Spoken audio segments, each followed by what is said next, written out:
L'heure de la chronique de Pierre-Yves McSween. Bonjour, Pierre-Yves. L'heure laconique, c'est vrai.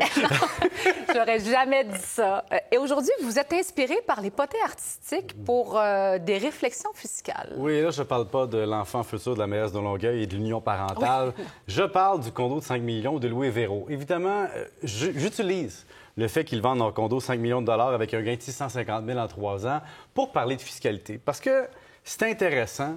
Parce qu'une résidence principale, c'est non imposable. Évidemment, vous voyez les photos. Là. Ça, c'est les photos du domaine total. Là. Ils ont un condo là-dedans, là, soyons précis.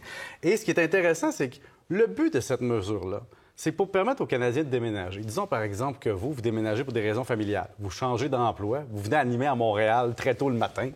Bien, par exemple, vous avez le droit de vendre une maison sans impact fiscal en disant que vous allez déménager, vivre dans une nouvelle entité, une nouvelle place. Et là, on ne peut pas vous pénaliser fiscalement d'avoir la bougeotte. Alors, c'est la réflexion fiscale derrière la patente. Mais après ça, est-ce que ça amène des contre-coups? Là, on a un exemple ici de 650 000 en 3 ans. Il y a des maisons à vendre présentement à Westmount, au Québec, là, entre 16 et 22 millions de dollars qu'on peut voir à l'écran.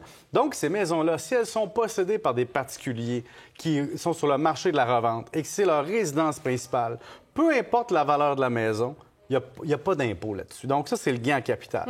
Et ce qui est surprenant pour comment le gouvernement voit les maisons, c'est que l'OREER, on a des plafonds de cotisation. Le CELI, on a des plafonds de cotisation. Le CELI à Poussy. Donc, on nous dit tout le temps, voici les avantages fiscaux qu'on vous donne, mais avec limite. Okay. La maison, c'est infini. Dans ce cas-ci, non. C'est infini, la maison. Donc, les gens fortunés peuvent profiter davantage. Je vous donne un exemple. Vous êtes locataire. Quand on est locataire, on n'a pas de gain en capital, on n'a pas de protection contre l'inflation sur la maison. Et donc, on favorise des gens qui ont une maison, un condo. Mais on va aller plus loin. J'ai un ami qui achète une maison, 100 000 Vous allez me dire, 100 000 Pierre-Yves, oui, ça fait longtemps. Ah oui, on ne sait pas c'est où. Ça fait 25 ans à Valleyfield. Mon ami achète ça 100 000 et il me dit, je regarde aujourd'hui, sa maison vaut à peu près 400 000 Donc, est-ce qu'on est d'accord qu'il a multiplié la valeur de sa maison par 4? Par 4, oui. Donc, il a fait 300 000 sur 25 ans. Mais regardez, une personne qui achète une maison modeste aura 300 000 à l'abri de l'impôt après 25 ans de possession. Et vous avez des gens comme ça qui, en 1 an, 2 ans, 3 ans, font des gains supérieurs. Donc, plus votre actif vaut cher, plus le gouvernement vous donne un levier financier important au niveau fiscal. Et évidemment, ça incite à faire quoi? Bien, à concentrer notre risque immobilier. Si vous me dites, votre maison ne sera jamais imposable versus votre maison sera imposable à partir d'un certain montant, il se peut qu'on y aille là-dedans.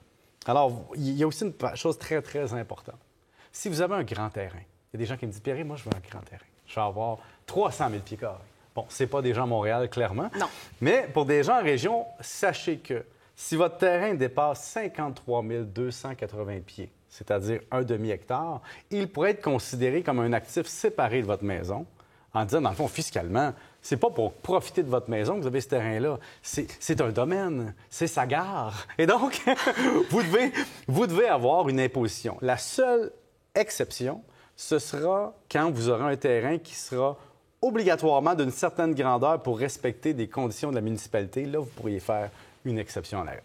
Quand on voit des artistes comme Véro et Louis, justement, changer souvent de maison comme ça, puis on en parle, bien sûr, dans les revues à potins, à quel moment ça devient un modèle d'affaires, finalement, pour ces gens-là? C'est une bonne question. Véro et Louis, c'est vraiment pas un modèle d'affaires. Ils ont vendu une maison qu'ils ont possédée plusiais années, et là, un condo plusieurs années. Donc, on est vraiment ici dans une logique de résidence principale. Je déménage pour des raisons personnelles. Mais je suis allé voir dans les potins artistiques des dernières années. Et il y a certains artistes qu'on voit qu'ils ont la bougeotte. Puis là, je dis artistes. Ça pourrait être des entrepreneurs en construction, ça pourrait être des plombiers, des pompiers, n'importe qui.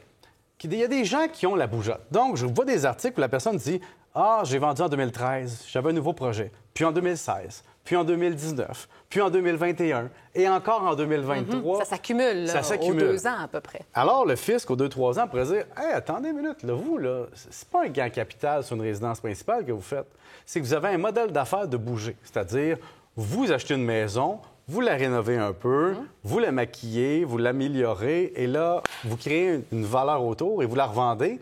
Et vous avez la bougeotte comme ça aux 3 ans, bien, le gouvernement pourrait dire « Ceci est un modèle d'affaires. » Peut-être pas une bougeotte, là. Et non seulement ce ne sera plus du gain capital exempt d'impôt, ce ne sera plus du gain capital, ça va être du revenu d'entreprise parce que vous êtes en train de vous transformer en entrepreneur. Maintenant, Quelle est l'interprétation? Ça dépendra du cas et ça pourrait être contesté par les autorités fiscales. Donc, ça dépend vraiment de chaque personne. Mais maintenant, si vous le faites en dedans d'un an depuis quelques années, de toute façon, vous n'avez plus le droit de vendre votre maison en dedans d'un an sans avoir des conditions de séparation ou autres qui justifient la vente, parce qu'on peut vous dire que c'est du revenu d'entreprise, parce qu'il y a une taxe anti-flip qu'on appelle maintenant.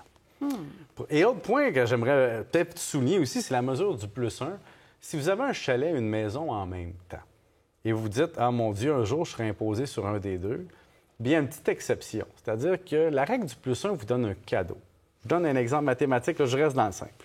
Vous avez une maison de 10 ans, puis un chalet de 2 ans. Donc, depuis 2 ans, vous avez votre chalet, depuis 10 ans, vous avez votre maison. La règle du +1 vous donne une année gratuite de non-imposition. Alors, ce que vous pouvez faire, c'est désigner votre maison 9 ans sur 10 comme non imposable, votre chalet 1 année sur 2 comme non imposable, et comme on a la règle du +1, toc, toc, on tombe 10 sur 10 non imposable, 2 sur 2 non imposable. Et donc, on peut avoir une maison et un chalet en même temps, non imposable pendant 2 ans.